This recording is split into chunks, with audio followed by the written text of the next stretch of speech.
Mettre un nom et un visage sur chaque otage pour ne pas qu'il devienne un simple nombre. 237 photos, dont celle de la famille Calderon présent lors de l'attaque du kibboutz de Nir Oz. Carmela, la grand-mère, et sa petite fille Noya ont été tuées. Ofer, Sahar et Erez ont été enlevés par les terroristes du Hamas.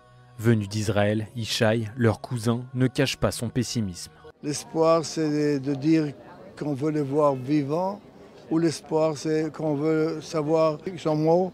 Ceux qui vont revenir, je crois qu'ils vont revenir encore pire que nos ancêtres qui sont venus de l'Holocauste. Depuis un mois, la plupart des familles n'ont aucune image, aucun son de leurs proches, un mutisme illustré par ce bandeau rouge.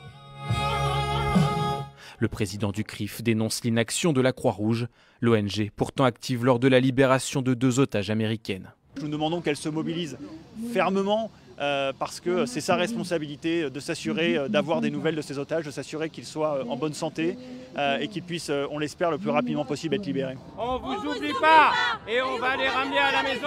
Co-organisateur de ce rassemblement, le collectif 7 octobre, né après les attaques du Hamas, souhaite lui mettre la pression sur la communauté internationale. Il s'agit de terroristes, donc c'est l'obscurantisme mortifère et dévastateur qui est en train de s'installer. C'est tout le monde qui doit se battre contre ça. Hormis Paris, des événements similaires se sont déroulés partout dans le monde, tous à la demande de l'Association des familles des otages en Israël.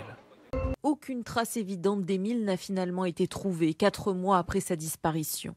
Pourtant, hier, une trentaine de lieux, dont des domiciles, ont été perquisitionnés. Du matériel a été saisi et va faire l'objet d'exploitation par les enquêteurs. Parmi ces maisons, celle des grands-parents d'Émile, au Haut-Vernay, le dernier endroit où il a été vu. Toutes les maisons du Haut-Vernay ont été perquisitionnées. Celles des personnes présentes au Vernay au moment de la disparition du jeune Émile aussi. Ça, c'est ce qu'a indiqué une source judiciaire à nos confrères de BFM d'ici. Ce qui veut dire que les enquêteurs se sont bien sûr concentrés sur les habitants à l'année du Haut-Vernay, mais aussi sur ceux qui étaient de passage dans la région il y a 4 mois maintenant. Des opérations qui ont mobilisé près d'une centaine de gendarmes au total. Selon nos informations, ces perquisitions n'ont pas été déclenchées par un élément en particulier. Elles se sont déroulées dans plusieurs départements français. À la suite de la disparition du petit garçon, de nombreuses fouilles avaient été menées dans les kilomètres autour du lieu de la disparition. Mais à ce stade, aucun corps n'a jamais été retrouvé.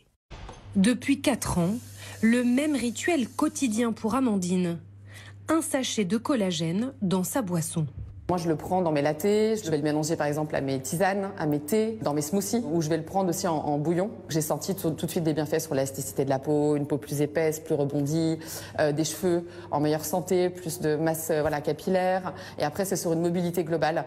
On se sent plus huilé, quoi. Tellement convaincue, cette Parisienne ouvre dans quelques semaines un bar à collagène en plein cœur de la capitale. Le collagène est la protéine la plus abondante de notre organisme, essentielle à la santé des os, de la peau.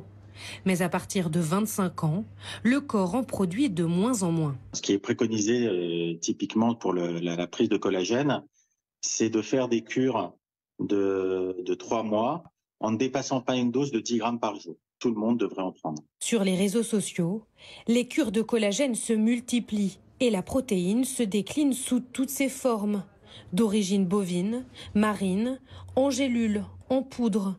Dans cette grande parapharmacie parisienne, les ventes ont doublé en 6 mois. À la base, en fait, c'était surtout des sportifs qui utilisaient le collagène pour soutenir leurs articulations, etc.